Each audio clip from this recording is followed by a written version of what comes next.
Ayo, segera download Quran Tadabbur, tafsir dalam genggaman Anda.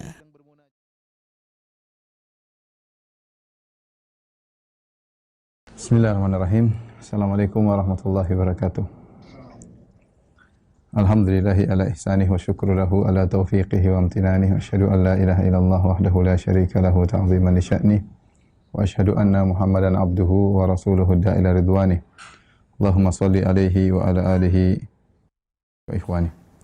Para hadirin dan hadirat, para pemirsa yang dirahmati oleh Allah Subhanahu wa taala, kita melanjutkan pembahasan kita tentang sirah nabawiyah. Pada pertemuan yang lalu telah kita bahas tentang bagaimana kesudahan dari perang Badar, ya. Bahwasanya dalam perang Badar tersebut telah gugur pembesar-pembesar, gembong-gembong orang-orang Quraisy, di antaranya Abu Jahal dan kawan-kawannya, ya, di antaranya Umayyah bin Khalaf, ya. Kemudian Nabi sallallahu alaihi wasallam, ya, menawan sekitar 70 orang. Ya, di antara 70 orang yang ditawan oleh pasukan kaum muslim adalah Uqbah bin Abi Mu'aid, kemudian An-Nadhr bin Harith, ya, dan yang lainnya, ada sekitar 70 orang. Setelah selesai peperangan dan Rasulullah sallallahu alaihi wasallam sudah berdiam selama 3 hari di Badar, terjadi khilaf di kalangan para sahabat tentang bagaimana ghanimah yang mereka dapatkan, ya. Maka sebagian menganggap bahwasanya kami yang berhak untuk mendapatkannya. Ketika itu pasukan kaum muslimin secara umum terbagi menjadi 3. Ya, ada yang mengejar musuh ketika musuh kabur, ada yang bertahan di sekitar Nabi sallallahu alaihi wasallam menjaga Nabi jangan sampai ada yang menyerang Nabi sallallahu alaihi wasallam, dan ada orang-orang yang di medan pertempuran kemudian mengambil ghanimah sehingga terjadi khilaf, ya. Dan itu awal terjadi peperangan dan awal adanya ghanimah, yaitu perang Badar, ya. Oleh karenanya turunlah firman Allah Subhanahu wa taala, yas'alunaka 'anil anfal. Mereka bertanya kepada engkau wahai Muhammad tentang al-anfal, yaitu tentang ghanimah. Qulil anfalu lillahi war rasul. Katakanlah bahwasanya al-anfal, ghanimah, adalah milik Allah dan Rasulnya. Fattaqullaha wa aslihu dzata bainikum. Bertakwalah kepada Allah, hendaknya kalian saling berdamai di antara kalian, ya, di antara kalian. Ini salah satu sebab turunnya ayat tersebut, ya, terjadi perselisihan di antara kaum muslimin tentang perkara ghanimah, ya. Kemudian sebab yang lain disebutkan juga, ya, diriwayatkan oleh Imam Ahmad dengan sanad yang hasan dari Sa'ad bin Abi Waqqas. Beliau berkata, tatkala peristiwa perang Badar terbunuh saudaraku Umair, yaitu Sa'ad bin Abi Waqqas, saudaranya Umair bin Abi Waqqas terbunuh, dan aku membunuh Al-As bin Sa'id. Lalu aku mengambil pedangnya, ya, dan pedang tersebut namanya Dzal Katifah. Maka aku membawa pedang tersebut kepada Nabi sallallahu alaihi wasallam, yaitu pedang dari orang yang aku bunuh. Maka Nabi sallallahu alaihi wasallam berkata, "Idhhab fatrahu fil qabd." Kata Nabi sallallahu alaihi wasallam, pergi dan kembalikan, lemparkan pedang tersebut di kumpulan harta ghanimah. Jangan kau bawa. Ya, padahal kalau dia bunuh harusnya musuhnya diambil dari musuhnya, tetapi Nabi suruh Sa'ad bin Abi Waqqas untuk melemparkan pedang tersebut dikembalikan ke kumpulan ghanimah. Kata Sa'ad bin Abi Waqqas, "Faraja'tu wa biya ma la ya'lamu illa Allah min qatli akhi." Maka aku pun kembali dan dalam hatiku betapa kesedihan, ya, yang tidak ada yang mengetahui kecuali Allah Subhanahu wa taala. Ya, bagaimana terbunuhnya saudaraku, ya, Umair, kemudian pedang yang sudah aku ambil harus dikembalikan.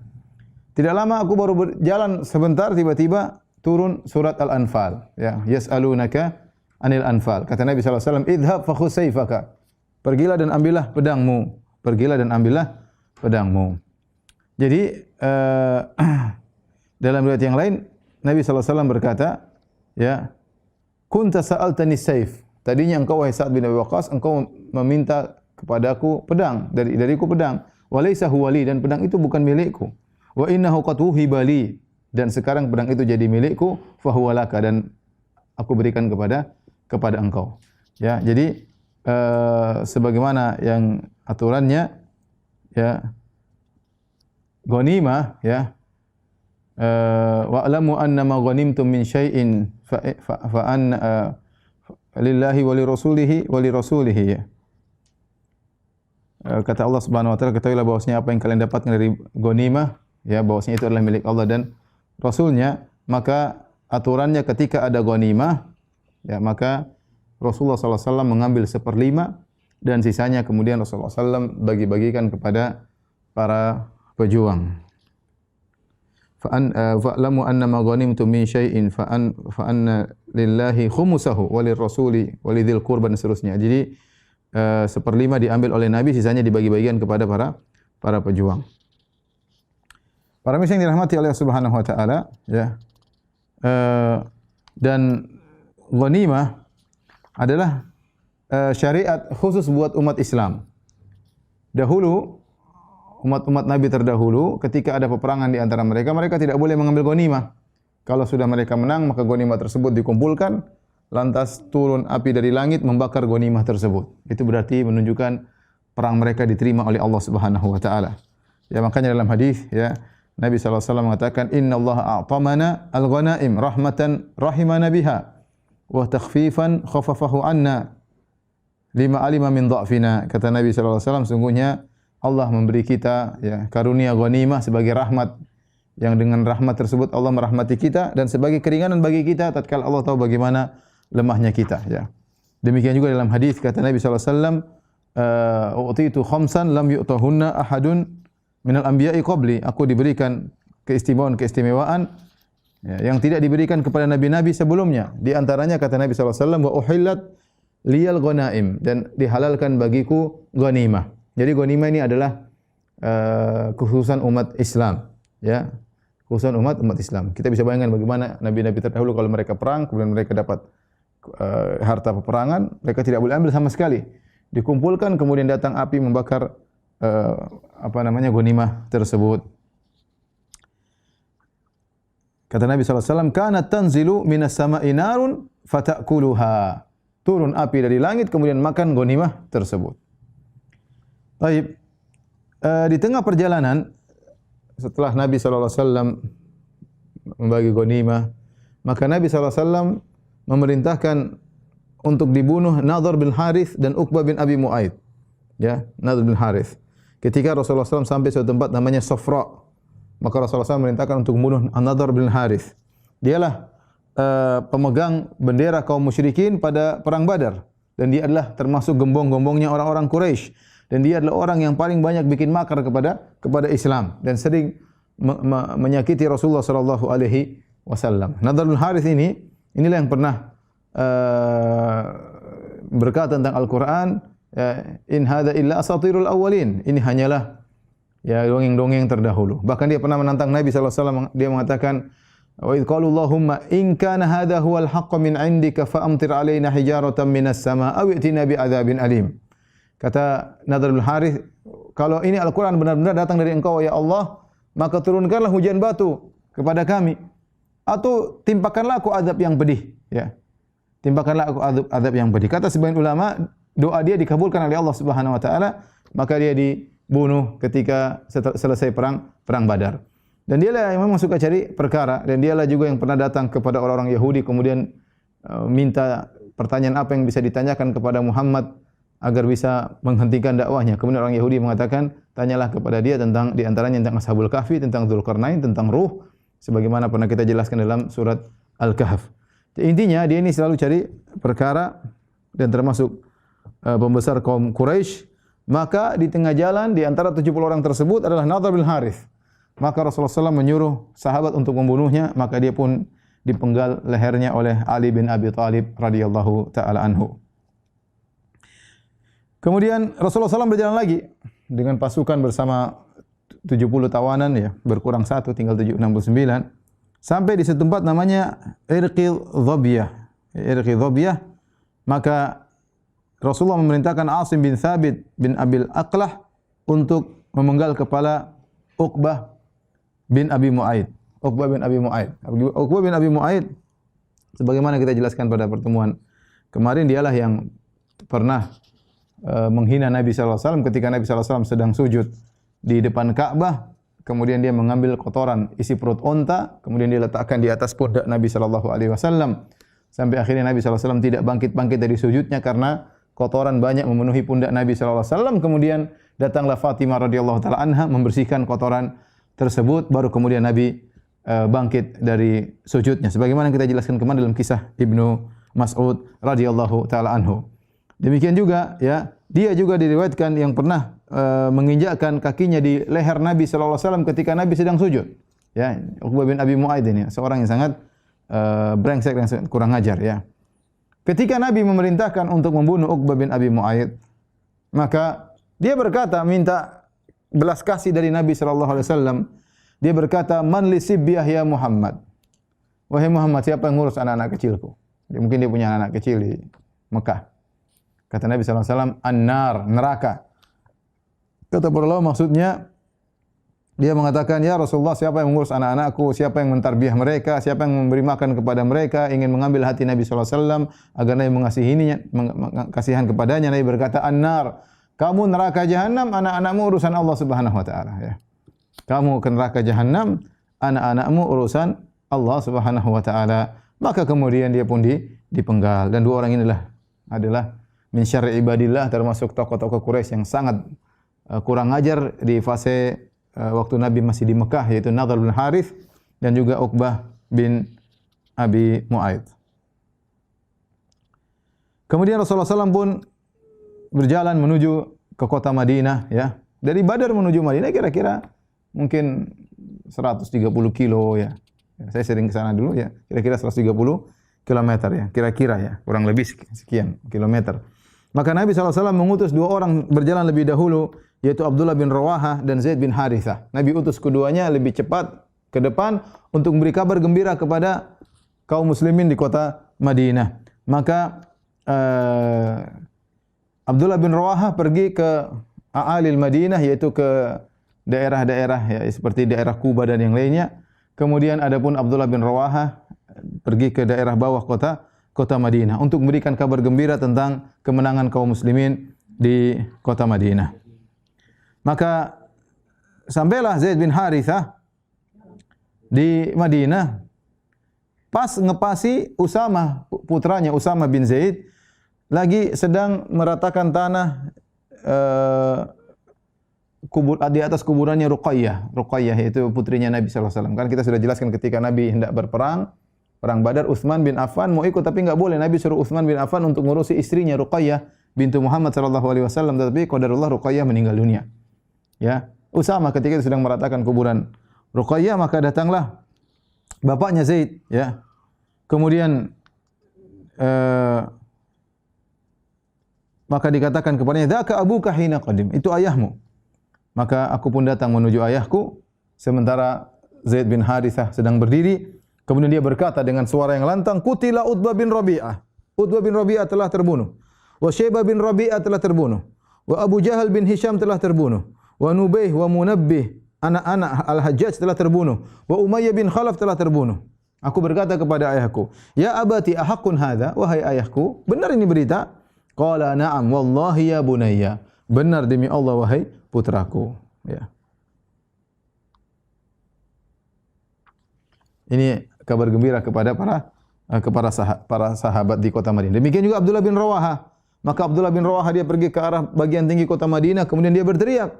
Dan dia di atas ontanya dia berteriak, "Ya ma'syaral ansar, wahai kaum Ansar sekalian, abshiru bi salamati Rasulillah." Bergembiralah kalian dengan selamatnya Rasulullah. Wa qatilul musyrikin wa asrihim. Dan bergembiralah kalian dengan terbunuhnya orang musyrikin dan tawanan-tawanan mereka. Qutila ibnu Rabi'ah, telah terbunuh Utbah dan Syaibah putra Rabi'ah. Telah terbunuh Munabbih dan tadi putra Al-Hajjaj ya. Kemudian Nubaih dan Munabbih ya, putra Al-Hajjaj. Kemudian telah terbunuh Abu Jahal dan telah terbunuh Zam'ah bin Al-Aswad wa Umayyah bin Khalaf. Dan telah ditawan Suhail bin Amr. Ini tokoh-tokoh kaum musyrikin. Ya. Kata Asim bin Adi, ya, aku pun berjalan menuju Abdullah bin Rawahah, aku berkata, "Ahaqqan ya bin Rawahah? Apa yang kau sampaikan ini benar?" Kata dia, "I wallahi, demi Allah benar. Wa ghadan yaqdumu Rasulullah sallallahu alaihi wasallam bil asra muqarranin." Dan besok insyaallah Rasulullah SAW akan datang dengan membawa tawanan-tawanan. Dan ini tentu kabar yang sangat menggembirakan para sahabat. Bagaimana tidak? Mereka selama di Mekah, Nabi berdakwah 13 tahun, mereka disiksa, mereka diusir, mereka dizalimi, Terutama tokoh-tokoh tadi, ini tokoh-tokoh terkenal ya, Abu Jahal, Utbah bin Rabi'ah, Syaibah bin Rabi'ah, ya, kemudian Umayyah bin Khalaf. Ini tokoh-tokoh begitu mendengar mereka tewas, maka para sahabat sangat gembira. Ini kabar gembira luar biasa. Pertama dengan selamatnya Rasulullah SAW, yang kedua adalah dengan tewasnya orang-orang tersebut. Ya. Ketika Nabi SAW sampai suatu tempat namanya Ar-Rawha. Ar-Rawha yaitu sudah mendekati kota Madinah, ya, maka kaum muslimin, pembesar-pembesar kaum muslimin, besar kaum Ansar, kemudian menyambut Nabi SAW atas kemenangan Rasulullah SAW. Maka berkata Usaid ibn al-Hudhair, dia berkata, ya Rasulullah, alhamdulillahilladzi adfaraka wa aqarra ainak. Ya Rasulullah, segala puji bagi Allah yang telah memenangkan engkau dan telah menyenangkan pandanganmu. Wallahi ya Rasulullah, ma kana takhallufi an Badar wa ana adhunnu annaka talqa aduwan. Ya Rasulullah, saya minta uzur. Saya tidak ikut perang Badar. Kenapa? Saya tidak menyangka kau akan bertemu dengan musuh. Walakin dzanantu annaha ir. Saya menyangka kau datang perang Badar hanya untuk menangkap kafilah dagangnya Abu Sufyan. Sebagaimana kita sudah sampaikan di awal peperangan. Kalau walau dzanantu annaha aduwwun ma takhallaftu. Kalau saya tahu ternyata yang kau temui adalah musuh dalam peperangan, pasukan yang kau temui bukan kafilah dagang, tentu aku akan ikut serta dalam perang Badar dan aku tidak akan meninggalkan perang Badar. Dia tidak ikut perang Badar. Maka Rasulullah SAW berkata, "Shadaqta, engkau benar." Bagaimana dengan para tawanan? Ya. Maka Rasulullah SAW ya membagi-bagi mereka di antara para sahabat. Ya, masing-masing sahabat mengurusi tawanan-tawanan tersebut. Kemudian Rasulullah SAW menasihati ke mereka, istausu bihim khairha. Berbuat baiklah kepada para tawanan. Oleh karenanya para sahabat, mereka ketika punya makanan yang enak, mereka kasihkan kepada para tawanan. Kenapa? Nabi yang suruh.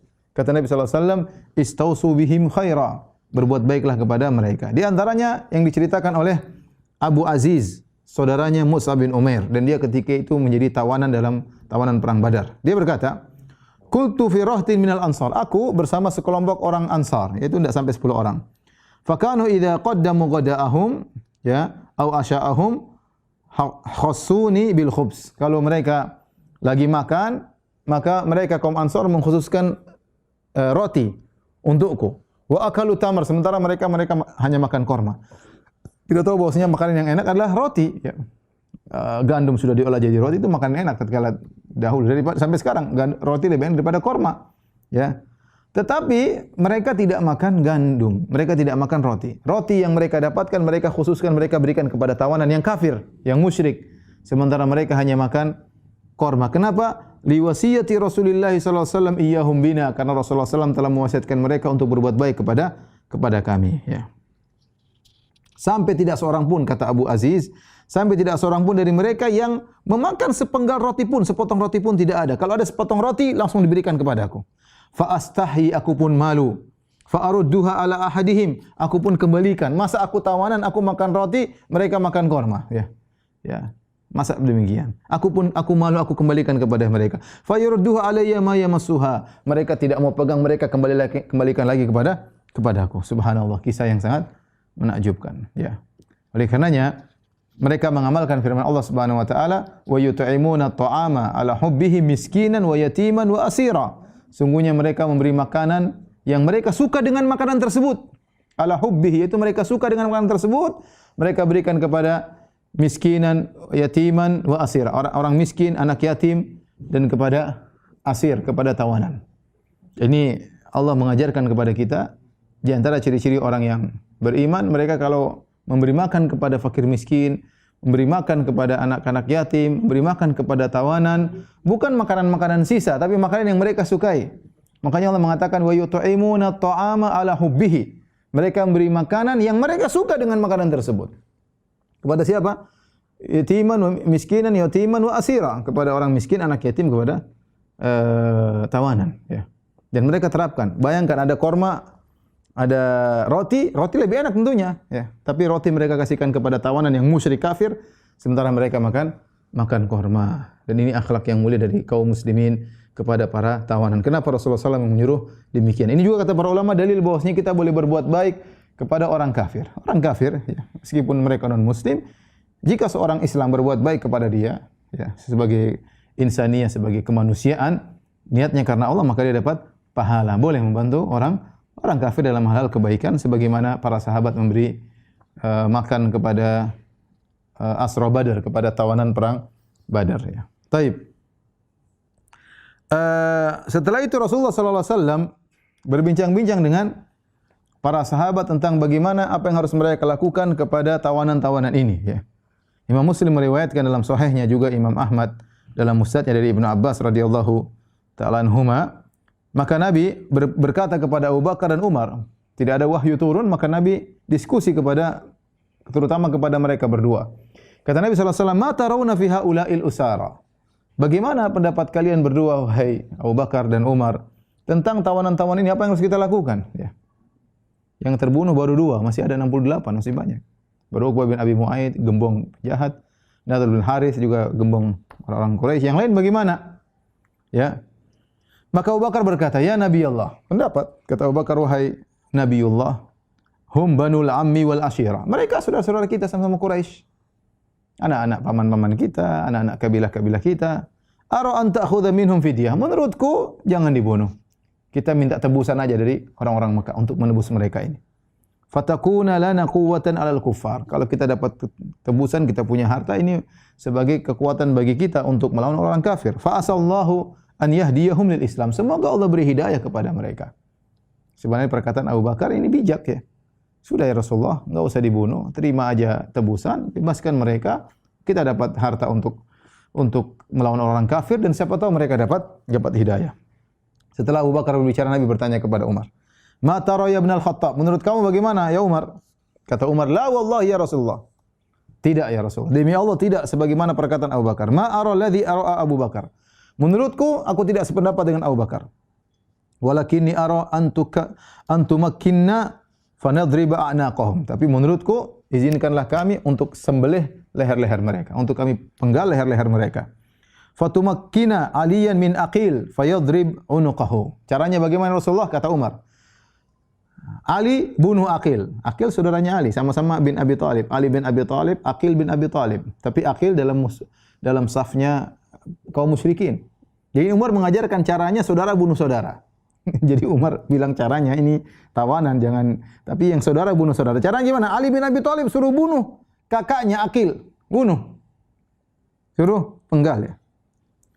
Wa tumakkini min fulan, dan saya kau suruh aku bunuh si fulan, saudaranya Umar bin Khattab. Saya bunuh dia. Fa'adrib unuqahu. Buat apa? Hatta ya'lamallahu annahu laisa fi qulubina hawadah. Agar Allah tahu bahwasanya tidak ada dalam hati kami yang namanya pilih kasih, enggak ada. Ini masalah syariat, masalah Islam, masalah tauhid, masalah syirik. Ya, kami tidak ada belas kasih lil musyrikin kepada orang musyrikin. Haula'i sanadiduhum, ini tokoh-tokoh mereka. Wa aimmatuhum, dan ini adalah imam-imam mereka. Wa qadatum, ini apa namanya, pemimpin mereka. Maka Rasulullah SAW lebih condong kepada pendapat Abu Bakar. Rasulullah SAW tidak memilih pendapat Umar bin Khattab radhiyallahu anhu. Akhirnya Rasulullah SAW menerima tebusan. Ini pada hari tersebut ya.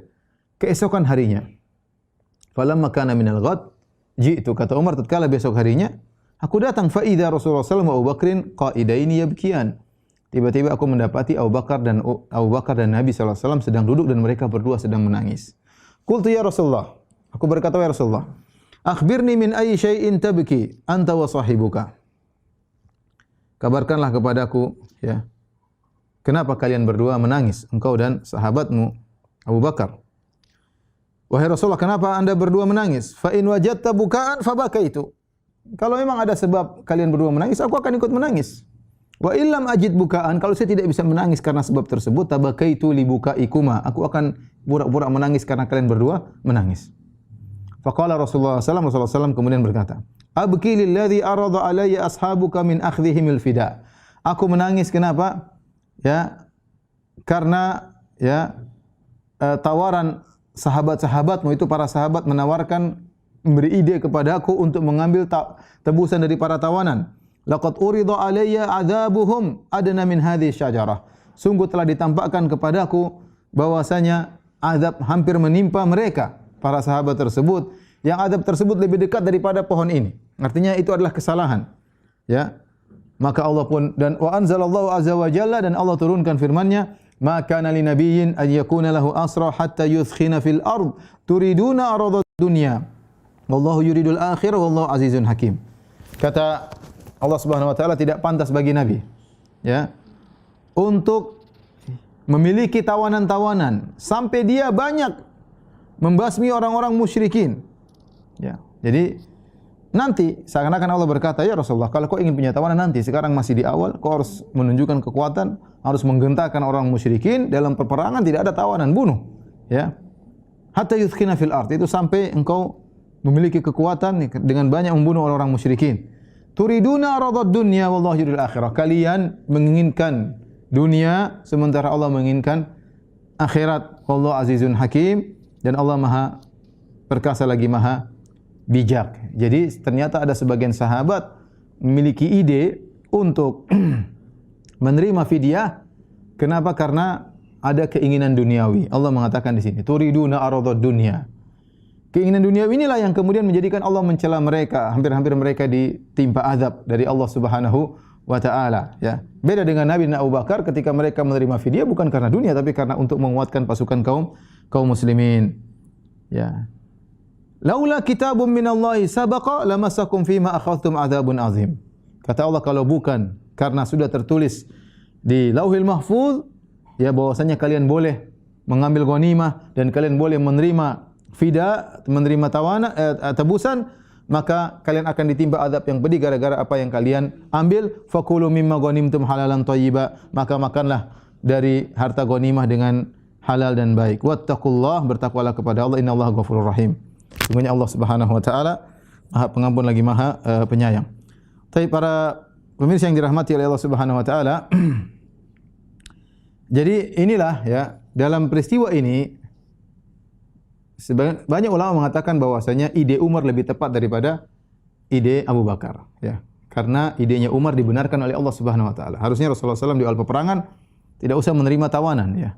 Ada peperangan, bunuh saja sampai orang-orang kafir menjadi lemah dan takut sehingga Islam bisa jaya. Jangan terima tebusan dari mereka dan tawanan harusnya dibunuh semua. Tetapi tadi ide Abu Bakar diterima oleh Nabi sallallahu alaihi wasallam dan terlanjur ditetapkan. Allah tegur, tapi Allah melanjutkan keputusan tersebut.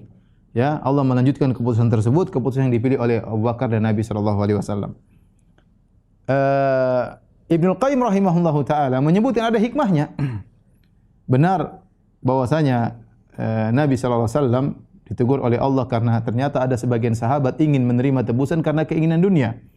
Ya, tetapi ternyata di balik ya teguran Allah kepada Nabi sallallahu alaihi wasallam dan sudah terlanjur diputuskan, ternyata ada kemaslahatan-kemaslahatan dan benar di antaranya orang-orang ditawan-tawan tersebut ternyata banyak yang masuk Islam. Di antaranya Aqil, di antaranya Al-Abbas bin Abdul Muttalib, ya, banyak. Di antaranya Suhail bin Amr, ya. Mereka akhirnya masuk Islam dan mereka punya anak-anak juga yang akan memperjuangkan apa? Islam, ya. Dan sebagaimana perkataan Abu Bakar, ya Rasulullah, jangan bunuh mereka, terimalah tebusan, siapa tahu mereka dapat hidayah. Dan benar di antara mereka ada yang dapat hidayah dari Allah di kemudian hari. Adapun Nabi SAW menangis dengan Abu Bakar, karena apa kata para ulama? Karena tadi Allah ingin memberi hukuman kepada sebagian sahabat yang minta tebusan atas tawanan, ternyata tujuan mereka adalah duniawi, ya. Turiduna aradad dunya, kalian menghendaki dunia. Oleh karenanya ini dalil bahwasanya harta bukanlah perkara yang sepele, ya. Kita bicara tentang para sahabat, sebagian sahabat ketika melihat harta mereka terpengaruh, keinginan untuk dunia itu ada, ya. Sebagaimana akan kita bicarakan juga dalam perang Uhud, bahwasanya para sahabat sebagian mereka juga tertarik dengan dunia, maka Allah berkata minkum mayuridu dunya. Di antara kalian ada yang menghendaki dunia. Wa minkum mayuridul akhirah, di antara kalian ada yang menghendaki akhirat. Itu Nabi berbicara tentang sahabat yang mereka ini berjuang karena Allah. Tetapi ketika ada harta di hadapan mata, mereka juga tertarik. Sebagian mereka ya akhirnya tertarik dan Allah beri teguran sebagai pelajaran bagi kita kaum muslimin. Oleh karenanya seorang harus senantiasa mewanti-wanti dirinya agar tidak terpedaya dengan dunia yang hanya sementara ini, ya. Taib. Berlakulah bagi kaum muslimin dan selanjutnya dalam masalah tawanan 3 hukum, ya. Ya. Yaitu 3 hukum boleh dipilih oleh seorang pemimpin. Ya.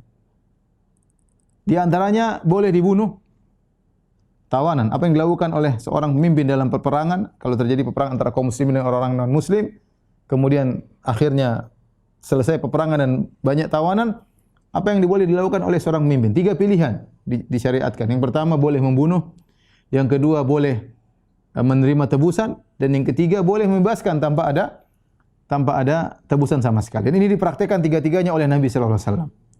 Nabi sallallahu alaihi wasallam tadi di antaranya membunuh Uqbah bin Abi Mu'aid, kemudian di antaranya membunuh Nadhr bin Harith. Kemudian Rasulullah SAW juga dalam perang Khandaq, Nabi membunuh orang-orang Yahudi sampai ratusan, nanti akan kita sampai ceritanya kenapa Nabi membunuh mereka, itu hak Nabi SAW. Nabi membunuh mereka, ya. Di antaranya Nabi minta tebusan, ada tawanan yang Nabi minta tebusan seperti Al-Abbas bin Abdul Muttalib, Aqil bin Abi Thalib, Nabi minta tebusan dari mereka. Dan di antara mereka ada yang Nabi bebaskan begitu saja tanpa ada tebusan sama sekali, seperti Abul As bin Rabi'. Kemudian di antaranya nanti akan datang kisahnya Thumamah bin Uthal yang sudah ditangkap, diikat di tiang masjid, kemudian dibebaskan begitu saja oleh Nabi sallallahu alaihi wasallam. Ini kembali kepada ijtihad seorang pemimpin. Jika telah terjadi jihad peperangan, kemudian ada musuh-musuh ditawan, maka dia boleh melakukan satu di antara 3. Boleh bunuh, boleh. Ini musuh tadi ingin bunuh kita, sekarang kita tangkap, kita boleh bunuh. Yang kedua adalah menerima tebusan, yang ketiga boleh dibebaskan tanpa tebusan. Allah isyaratkan fa imma mannan ba'du wa imma fidaan. Man itu dibebaskan tanpa ada tebusan, fida yaitu dibebaskan dengan tebusan. Para pemirsa yang dirahmati oleh Allah Subhanahu wa taala, adapun apa tebusannya bagi tawanan-tawanan perang Badar, ya. Maka Nabi tidak pukul rata. Nabi lihat kondisi-kondisi mereka. Yang kaya tebusannya banyak. Yang kaya tebusannya banyak. Yang miskin tebusannya sedikit. Yang tidak punya apa-apa Nabi SAW bebaskan begitu saja, ya. Adapun orang yang tidak punya tebusan, di antara 70 orang tersebut ada yang miskin juga. Maka Nabi SAW melihat di antara mereka kalau ada yang pandai menulis dan membaca, maka Nabi suruh tawanan perang Badar tersebut untuk mengajari anak-anak kaum Ansar untuk belajar baca dan menulis. Bayangkan, tebusannya apa? Kamu tidak punya duit, enggak ada yang tebus saya. Mungkin keluarganya di Mekah miskin. Kamu bisa baca tulis? Bisa. Udah ngajari anak-anak kaum Ansar, ajari baca tulis. Ajari baca tulis supaya ditebus, ya. Kalau ternyata anak-anak Ansar sudah bisa baca, bisa tulis, bebas pulang ke Mekah. Dan ini menunjukkan bagaimana perhatian Nabi sallallahu alaihi wasallam terhadap membaca dan menulis, ya. Bayangkan di antara tebusan kepada perang Badar, tawanan perang Badar, yaitu mereka mengajari anak-anak kaum Ansar membaca dan menulis. Ini menunjukkan perhatian Nabi kepada membaca dan menulis. Bagaimana tidak? Surat yang pertama kali turun adalah Iqra bismi rabbikal ladzi khalaq. Bacalah. Maka kita harus perhatian, agama Islam adalah agama yang perhatian terhadap ilmu, terhadap membaca dan menulis, ya. Adapun yang lainnya, ya, maka Rasulullah sallallahu alaihi wasallam yang kaya-kaya, maka Nabi sallallahu alaihi wasallam minta untuk bayar fida, ya, bayar tebusan. Yang tidak punya uang sama sekali, maka Rasulullah SAW suruh bebaskan tanpa harus membayar apapun, ya. Di antara orang-orang yang dibebaskan tanpa bayaran sama sekali, dibebaskan begitu saja, adalah Al-Muttalib ibnu Hantab, ya. Kemudian Safiyyu ibnu Abi Rifa'ah. Safiyyu ibnu Abi Rifa'ah. Kemudian orang ketiga namanya Abu Azzah Al-Jumahi. Abu Azzah Al-Jumahi. Abu Azzah Al-Jumahi ini adalah seorang yang fakir dan dia memiliki anak-anak perempuan. Maka ketika dia ditawan, dia berkata, "Ya Rasulullah, laqad arafta mali min mal." Ya Rasulullah, kau tahu aku tidak punya harta. Wa inni ladzu hajatin wa dzu iyal, dan aku ini punya keperluan dan aku punya anak-anak yang harus aku tanggung. Famnun alayya ya Rasulullah, berilah aku yaitu minnah agar aku bebas tanpa bayar sama sekali. Maka Rasulullah SAW pun membebaskan dia tanpa bayar. Tapi Rasulullah SAW ambil perjanjian. Jangan kalau kau sudah bebas sekarang, jangan sekali-sekali kau berperang melawan kami di kemudian hari. Dan jangan sekali-sekali kau membantu musuh untuk memerangi kami di kemudian hari. Dan jangan kau bantu pasukan musuh sama sekali. Akhirnya dia setuju, dia bilang, iya, saya tidak akan perang lagi dan saya tidak akan bantu pasukan kaum musyrikin untuk menyerang pasukan kaum muslimin. Ternyata dia tidak menepati janji. Abu Azzah Al-Jumahi ini di kemudian hari tidak menepati janji. ketika perang Uhud ternyata dia ikut pasukan kaum musyrikin kembali, pasukan kaum Quraisy, dan dia menyerang lagi Rasulullah sallallahu alaihi wasallam dan para sahabatnya. Ternyata dia ditawan lagi kedua kali tatkala perang Uhud, dia ditawan lagi. Ya, ketika dia ditawan dalam perang Uhud, Nabi ingin bunuh dia, dia berkata lagi, "Ya Muhammad, munna alayya." Ya Muhammad, berilah aku anugerah agar aku bisa bebas, tidak usah bayar. Kasihanlah, lihatlah, aku miskin, aku punya anak-anak. Apa kata Nabi sallallahu alaihi wasallam? La ada'uka tamsahu aridaika bi Makkah taqul sakhirtu bi Muhammadin marratain. Aku tidak akan biarkan engkau nanti di Mekah kau sudah saya bebaskan, kemudian kau memegang kedua pipimu, kau berkata, aku telah ngejek Muhammad 2 kali, aku telah menipu Muhammad 2 kali. La yuldagul mu'minu min juhrin wahidin marratain. Seorang mukmin tidak akan terkena sengatan binatang berbisa dari 2 kali dari lubang yang sama. Ini kau tidak bisa. Sudah bohong, Rasulullah SAW menyuruh dia untuk dibunuh. Akhirnya Abu Azza al-Jumahi ini dibunuh oleh para sahabat. Jadi intinya para tawanan perang Badar ada 3 model. Ada yang dibunuh, ada yang dibebaskan, dan ada yang disuruh bayar tebusan. Siapa-siapa saja yang disuruh bayar tebusan? Di antaranya yang pertama kali ditebus ada namanya Abu Wada'ah, ya. Abu Wada'ah Al-Harith bin Dubairah As-Sahmi. Dia punya anak namanya Al-Muttalib, ya. Kemudian Rasulullah SAW berkata tentang dia, "Inna lahu bi Makkah ibnan kayyisan, tajiran dzamalin." Ini orang Abu Wada'ah, dia punya anak di Mekah, pintar, pedagang, punya harta banyak.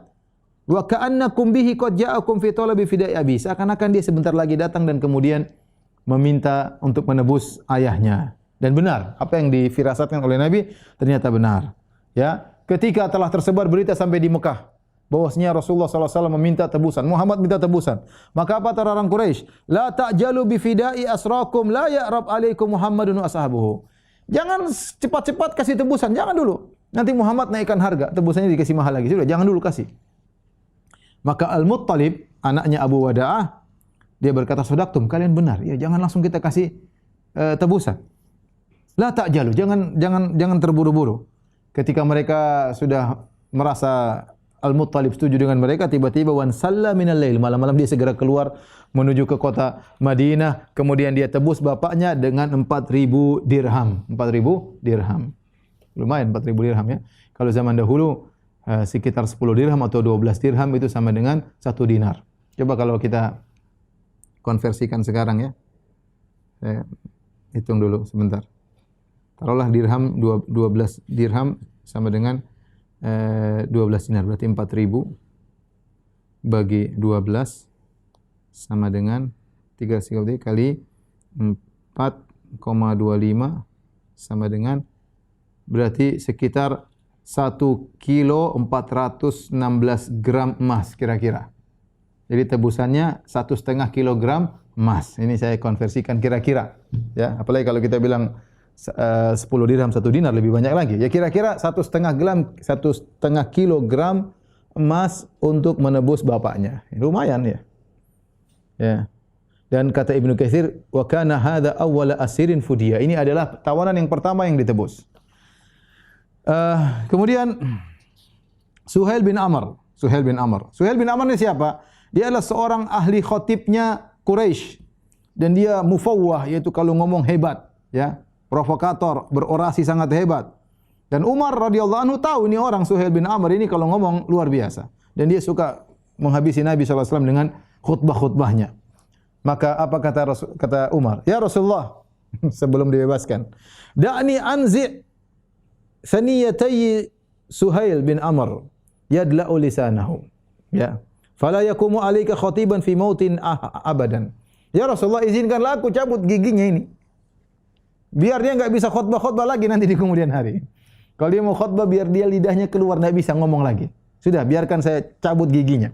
Ini orang karena ini suka mencela Nabi SAW dengan khutbah-khutbahnya. Dan kita tahu bahwasanya zaman dahulu di antara sarana untuk menyerang adalah dengan syair-syair, dengan khutbah-khutbah. Oleh sekarang medsos. Zaman dahulu dengan syair-syair. Kalau syairnya indah, mengejek, tersebar di mana-mana, itu sarana untuk berperang zaman dahulu.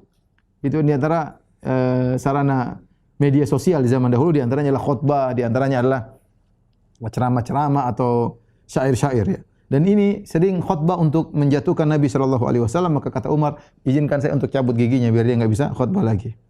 Maka fa'aba Rasulullah sallallahu alaihi wasallam tidak mau. Kata Rasulullah sallallahu alaihi wasallam, "Innahu asa an yakuma maqaman la tadhummuhu." Semoga dia suatu hari akan berdiri pada suatu posisi yang kau tidak akan mencelanya. Kata para ulama, itu terjadi nanti setelah dia masuk Islam. Kemudian tatkala ayamur riddah, tatkala di zaman Abu Bakar menjadi khalifah, banyak orang-orang yang murtad, maka dia tegak dan dia berkhutbah dengan khutbah yang indah untuk mengkokohkan iman kaum muslimin dan juga untuk memerangi orang-orang yang murtad, ya. Itu berarti perkataan Nabi sallallahu alaihi wasallam dibuktikan di kemudian hari. Adapun Suhail bin Amr, maka dia ditebus oleh Mikraz ibnu Hafs bin al-Akhyaf, ya. Bagaimana dengan mantu Nabi sallallahu alaihi wasallam, Abul As bin Rabi'? Kita tahu bahwasanya Rasulullah SAW punya anak. Di antaranya adalah Zainab. Zainab menikah dengan Abul As bin Rabi'. Abul As bin Rabi' seorang musyrik, masih musyrik. Kemudian menikah dengan Zainab. Sudah pernah kita sampaikan, ya, bahwasanya Nabi sallallahu alaihi wasallam bahkan diganggu dari secara mental. Ketika Rasulullah SAW punya anak, Zainab, Ruqayyah dan Ummu Kulthum. Zainab dinikahi oleh Abul As bin Rabi'. Ruqayyah, Ummu Kulthum dinikahi sama anak-anaknya Abu Lahab. Fatimah belum menikah. Maka ketika Nabi mulai berdakwah, datang orang-orang Quraisy kepada anak-anaknya Abu Lahab. Entah Utbah dan Utaibah, dua orang ini. Kemudian mereka berkata kepada anak-anaknya Abu Lahab, "Wahai anak-anak putra-putra Abu Lahab, ceraikannya putri-putri Muhammad. Ceraikan itu Ruqayyah dan Ummu Kulthum. Biar Muhammad pusing mikirin mereka sehingga tidak berdakwah. Kasihan anaknya dicerai. Kalau kalian berdua menceraikan Ruqayyah dan Ummu Kulthum, maka silakan pilih wanita mana saja yang ada di Quraisy, kami akan menikahkan engkau." Akhirnya diceraikanlah Ruqayyah dan Ummu Kulthum. Dicerai oleh sepupu mereka sendiri, yaitu anak-anaknya Abu Lahab. Mereka datang lagi kepada Abul As bin Rabi', "Wahai Abul As, ceraikanlah Zainab. Kalau kau sudah ceraikan Zainab, putri Muhammad, kau minta wanita mana saja, kami akan berikan." Abul As tidak mau. Abul As tidak mau. Ini sudah kita ceritakan. Kenapa? Karena Abul As ini yang menganjurkan dia untuk menikah dengan Fatimah adalah siapa? Adalah Khadijah. Ya, Khadijah yang menganjurkan Abul As untuk menikah dengan Fatimah. Dan Abul As setia meskipun agama berbeda, tapi dia tidak bercerai, tidak menceraikan Zainab, menikah dengan Zainab meskipun dia musyrik, dia tidak menceraikan Zainab. Dan ketika itu belum ada hukum bahwasanya kalau lelaki musyrik, wanita muslimah harus berpisah. Waktu itu belum ada hukum tersebut. Dan Abul As ternyata ikut dalam perang Badar. Ketika dalam perang Badar, ternyata dia kalah dan dia ditawan. Ya. Maka akhirnya ketika Rasulullah SAW mengumumkan akan bahwasanya silakan yang ingin menebus kerabat-kerabatnya silakan tebus. Maka Zainab di Mekah, ya, wanita miskin, Zainab. Dia tahu suaminya sedang ditawan dan dia sayang kepada suaminya, meskipun suaminya musyrik ketika itu masih boleh. Maka dia mengirim tebusan kepada bapaknya untuk menebus suaminya.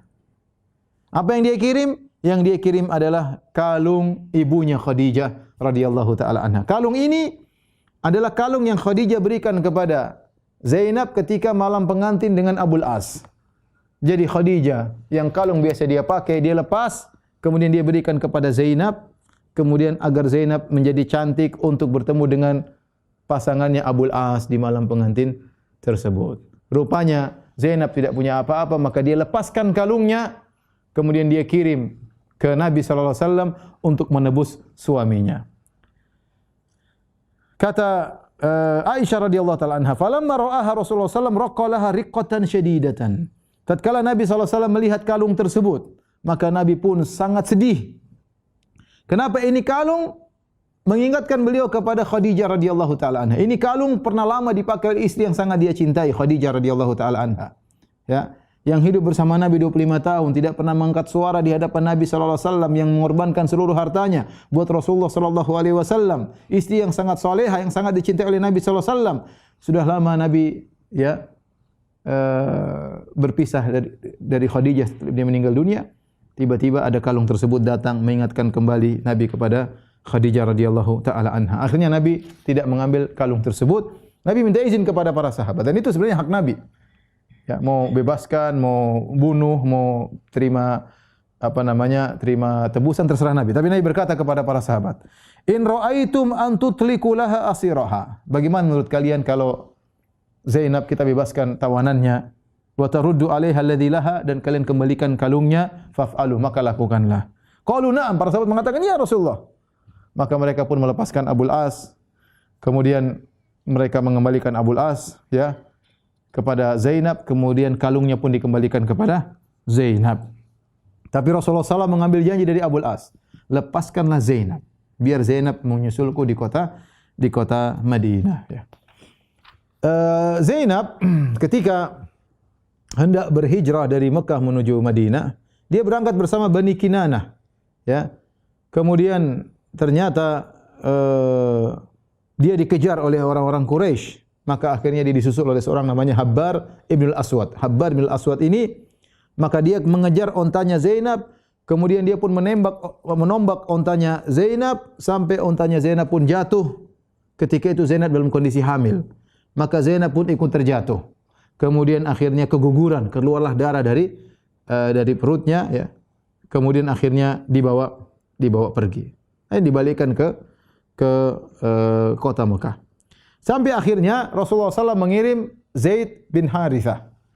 Zaid bin Harithah, kemudian Rasulullah SAW bawakan cincinnya, pergi ke sana, tunjukkan kepada Zainab. Akhirnya Zaid bin Harithah kemudian ketemu dengan penggembala kambing dari keluarganya Abul As, kemudian kasih cincinnya ini berikan kepada Zainab. Ya, Zaid bin Harithah ingin menjemput Zainab. Akhirnya cincin tersebut diberikan kepada Zainab. Zainab tahu ini cincin bapaknya Rasulullah SAW, maka Zainab pun segera pergi bersama Zaid bin Harithah, kemudian pergi menyusul bapaknya di kota Madinah. Dan Rasulullah SAW memuji Abul As. Kata Rasulullah SAW, "Haddatsani fasadaqani." Dia berbicara kepadaku dan dia jujur kepadaku. "Wa'adani fawafali." Dan dia berjanji kepadaku dan dia tunaikan janjinya. Sebagian diriwayatkan oleh Imam Al-Bukhari. Dan akhirnya Abul As nanti masuk Islam. Adapun Habbar bin Aswad yang menombak ontanya Zainab sampai Zainab terjatuh, maka Nabi SAW berkata kepada para sahabat, "In wajadtum fulanan wa fulanan fa ahrikuhuma binnar." Kalau kalian dapati si fulan ini di antaranya Habbar bin Aswad, maka bakarlah dia dengan api. Sampai akhirnya tatkala para sahabat ya ingin keluar menangkap ini Habbar bin Aswad, Rasulullah SAW berkata, "Ini amartukum an tuhriku fulanan wa fulanan." Aku pernah memerintahkan kalian untuk membakar si fulan dan si fulan. Wa innan nar la yu'adzibu biha illa Allah. Tetapi tidak boleh orang mengadab dengan api kecuali Allah. Fa in wajadtumuhuma, kalau kalian mendapati dua orang ini di antaranya Habbar bin Aswad, faqtuluhuma, maka bunuhlah mereka berdua ya. Akhirnya ya mereka pasukan tersebut berusaha mengejar Habbar bin Aswad, namun tidak dapat. Rasulullah SAW suruh bunuh dia, namun ternyata dia selamat. Sampai akhirnya setelah Fatuh Makkah, Habbar bin Aswad ini masuk Islam dan bagus Islamnya, dan bahkan dia hidup sampai zaman khilafah Muawiyah bin Abi Sufyan. Bagaimana dengan Al-Abbas bin Abdul Muttalib, paman Nabi SAW? Ya, maka Al-Abbas bin Abdul Muttalib, Nabi SAW mengambil karena dia orang kaya, maka Nabi mengambil tebusan dengan mahal, harga yang besar. Ya. Kata Nabi kepada pamannya Al-Abbas, "Ya Abbas, ya Abbas, ifdi nafsak, tebuslah dirimu. Wa ibna akhik, dan tebuslah ponakanmu, Aqil bin Abi Talib. Wa Naufal bin Harith, tebuslah juga Naufal bin Harith. Wa halifaka Utbah bin Jahdam, dan tebuslah juga sekutumu Utbah bin Jahdam." Ya. Maka Al-Abbas berkata, "Ya Rasulullah, inni kuntu musliman." Ya Rasulullah, saya sudah muslim. Walakinnal qauma istakrahuni, tapi orang-orang maksa aku untuk keluar.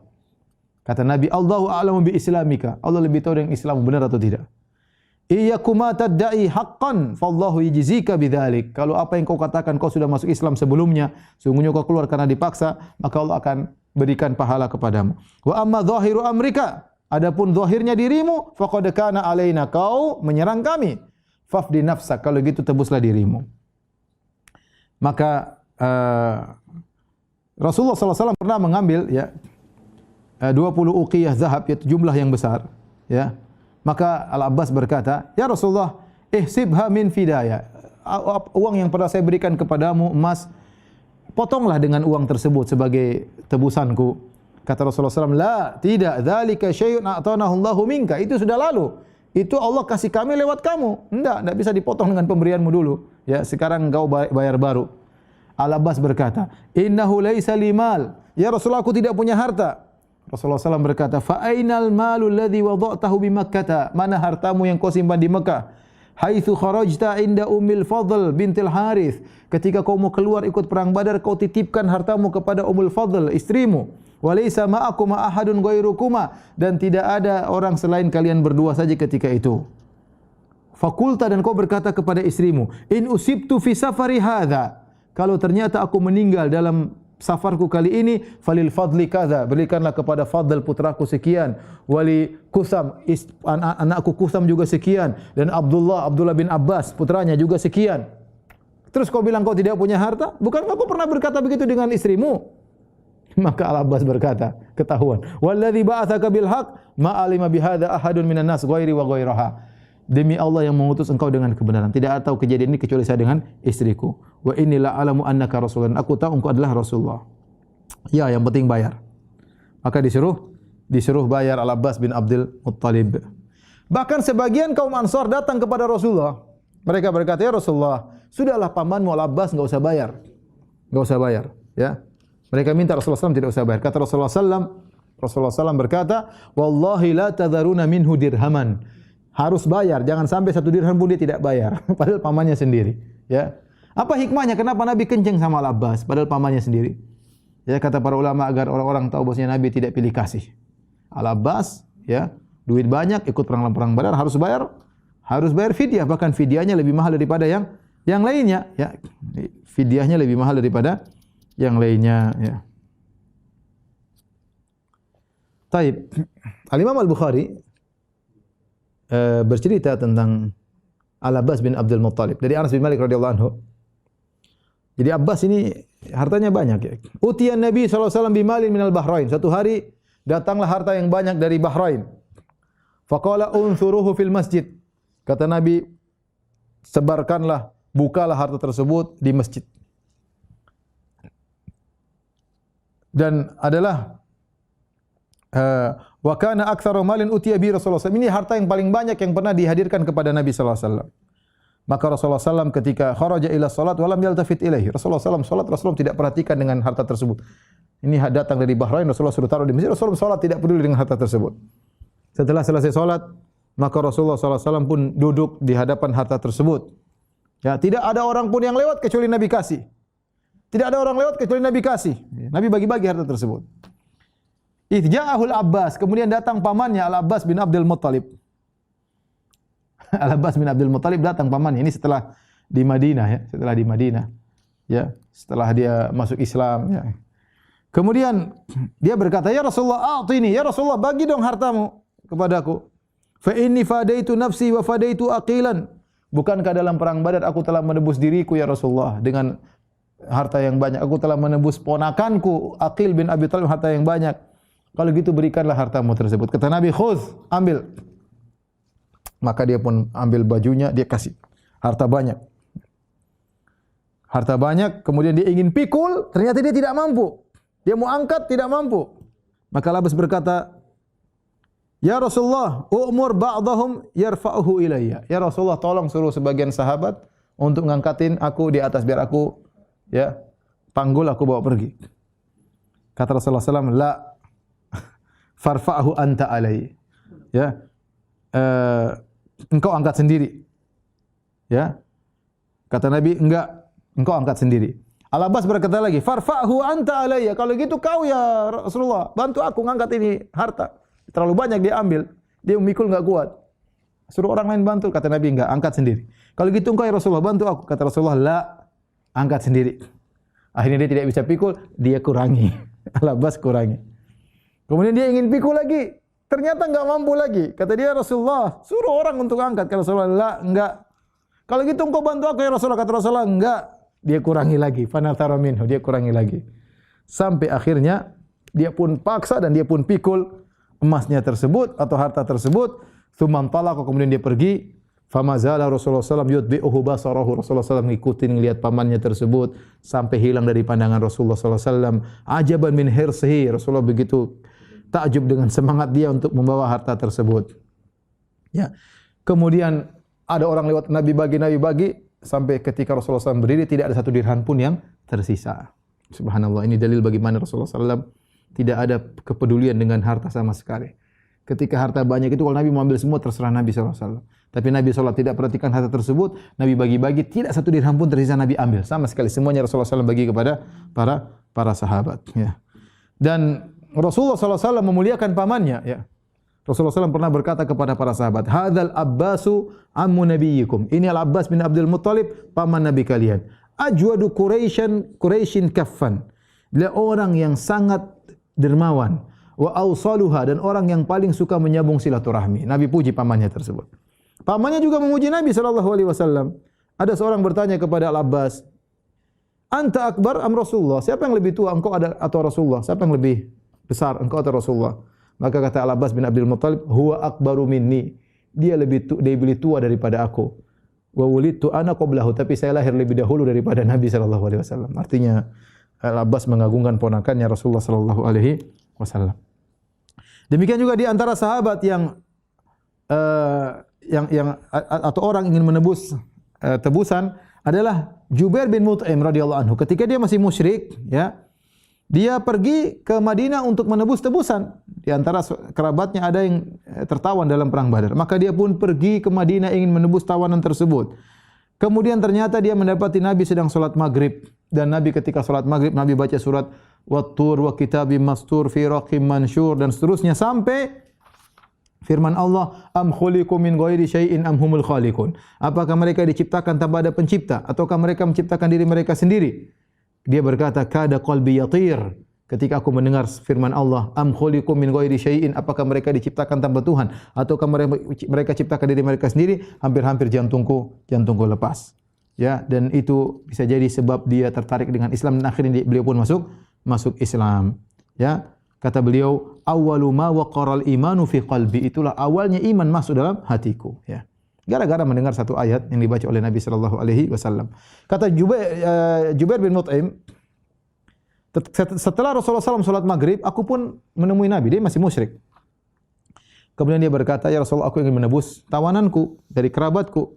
Maka Rasulullah SAW berkata, Lau kana al-Mut'im bin Adi. Seandainya bapakmu Al-Mut'im bin Adi, namanya Jubair bin Mut'im bin Adi.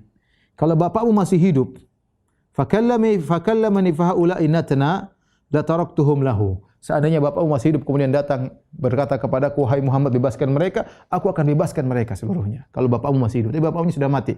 Al-Mut'im bin Adi meninggal dalam kondisi musyrik. Tetapi dia punya jasa besar kepada Nabi SAW. Dia termasuk yang berjasa ketika untuk membatalkan Sahifah ketika terjadi pemboikotan terhadap Bani Hashim sebagaimana pernah kita jelaskan. Kemudian dia yang berbicara, akhirnya surat perjanjian tersebut dirobek, ya, sehingga akhirnya batalah pemboikotan tersebut. Dan dia juga orang yang ketika Rasulullah sallallahu alaihi wasallam pulang dari Taif, ya, maka dia juga yang memberi jaminan kepada Rasulullah sallallahu alaihi wasallam, dan Nabi tidak lupa dengan kebaikan orang lain meskipun orang tersebut orang kafir. Bahkan Nabi berkata, seandainya dia masih hidup, kemudian dia mengatakan, Imam, bebaskan ini semua, aku akan bebaskan. Sebagaimana sudah kita sebutkan pada pertemuan yang sebelumnya, Rasulullah SAW ingat dengan kebaikan Abul Bakhtari. Dan demikianlah seorang Muslim seharusnya. Siapapun berbuat baik kepada dia harus ingat, jangan dia lupa. Ya, meskipun sudah berlalu bertahun-tahun, meskipun dia di golongan musuh, kalau dia pernah berbuat baik, ingat kebaikan tersebut. Bukan sebaliknya, seorang sudah pernah berbuat baik sama kita, kemudian berlewat 5 tahun, 6 tahun kita lupa, sudah ketemu teman-teman baru. Itu enggak benar seperti itu. Orang pernah berbuat baik kepada kita, terutama di masa-masa sulit, harus kita ingat, kita doakan. Meskipun kita enggak pernah ketemu, kita doakan mereka. Mereka pernah punya jasa dalam kehidupan kita. Ya. Jangan kita lupakan. Rasulullah SAW saja, orang kafir saja Rasulullah SAW tidak lupakan. Apalagi orang-orang Muslim yang punya jasa kepada kita di masa lalu kita, di masa sulit kita, maka jangan sampai kita lupakan. Ya. Saya punya kawan, ya, dia sekarang orang ya punya duit banyak lah, miliarder. Dia pernah cerita sama saya, dulu waktu dia masih sulit, masih miskin, dia enggak punya apa-apa, ya. dia pernah kerja jadi tukang sampai akhirnya matanya kena serbuk kayu atau serbuk besi. Sehingga dia tidak punya uang untuk menyembuhkan matanya. Temannya ada, punya sepatu baru, dijual sepatunya untuk agar kawan saya itu bisa berobat. Sekarang dia angkat kawannya tersebut di masa lalu dulu ketika dia sulit. Sekarang dia sudah jadi orang miliarder, diangkat kawannya tersebut menjadi orang penting dalam perusahaannya. Saya sampai bercanda sama dia, kenapa tidak telepon saya waktu itu lagi mata lagi luka? Coba kalau telepon saya. Jadi orang jangan lupa dengan kebaikan orang. Banyak orang baik sama kita, jasa banyak. Kita tidak boleh lupakan itu semua. Sudah kita jelaskan, la yashkurullah man la yashkurun nas. Tidak bersyukur kepada Allah orang yang tidak tahu terima kasih kepada manusia. Lihatlah bagaimana Nabi ingat kepada jasa-jasa orang kafir. Orang kafir bahkan datang dalam rangka untuk memerangi Nabi. Abul Bakhtari, Nabi ingat. Ya. Bagaimana lagi dengan orang-orang yang baik, orang Muslim? Ya. Tidak boleh kita lupakan. Ya.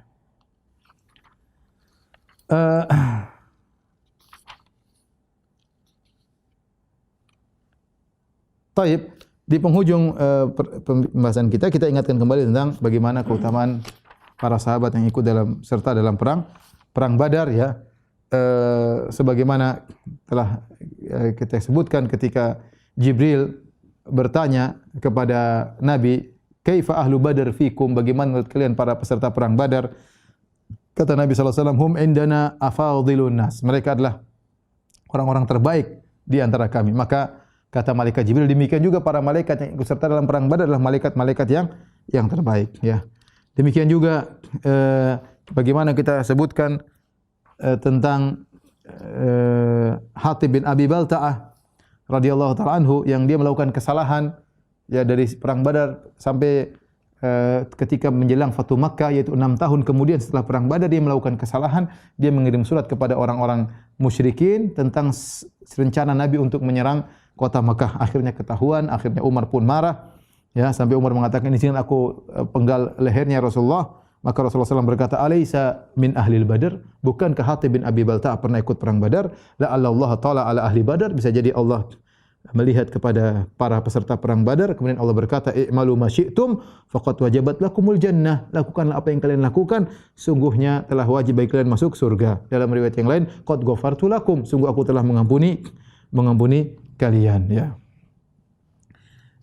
Bahkan, ya, ketika dalam riwayat Muslim, ya, ketika ada seorang budaknya Hatib bin Abi Balta'ah, dia datang kepada Nabi. Kemudian dia mengeluhkan tentang majikannya Hatib. Dia berkata, "Ya Rasulullah," saking marahnya kepada Hatib majikannya, dia berkata, "Ya Rasulullah, la yadkhulanna Hatibun nara." Ini majikanku Hatib bin Abi Balta'ah akan masuk neraka. Sungguh dia akan masuk neraka. Kata Rasulullah SAW, "Kadzabta, kau dusta." Wahai sang budak, kau dusta. La yadkhuluha, Hatib tidak masuk neraka. Fa innahu syahida Badran. Dia pernah ikut perang Badar. Gimana kau bilang masuk? Akan masuk neraka. Wal Hudaybiyah, dia juga ikut dalam peristiwa Al-Hudaybiyah. Nabi SAW bersabda, "Innila arju an la yadkhulan nara man syahida Badran insyaallah." Sungguh aku berharap semua yang ikut perang Badar tidak akan masuk neraka. Bukan kita sudah sebutkan juga tentang kisah Harithah bin Suraqah. Ketika dia tidak ikut dalam pertempuran, dia hanya sebagai pengawas dari jauh. Tiba-tiba ada panah asing masuk di lehernya, akhirnya meninggal dunia. Kemudian ibunya sedih, kata Nabi berkata kepada ibunya, "Ya Ummah Harithah, wahai ibunya Harithah, innaha jinanun fil jannah." Anakmu memiliki taman-taman surga. Wa inna ibnaka asabal firdausal a'la. Anakmu mendapati surga firdausal a'la. Padahal dia tidak ikut dalam medan pertempuran, hanya sebagai pengawas dari jauh. Bagaimana lagi dengan para sahabat yang ikut serta dalam medan pertempuran. Inilah selesai kita dari peristiwa perang Badar dan juga tentang bagaimana pembagian ghanimah. Demikian saja para hadirin yang dirahmati Allah Subhanahu wa taala kajian kita. Kurang lebihnya saya mohon maaf. Subhanakallah bihamdik asyhadu an la ilaha illa anta astaghfiruka wa atubu ilaik. Assalamualaikum warahmatullahi wabarakatuh.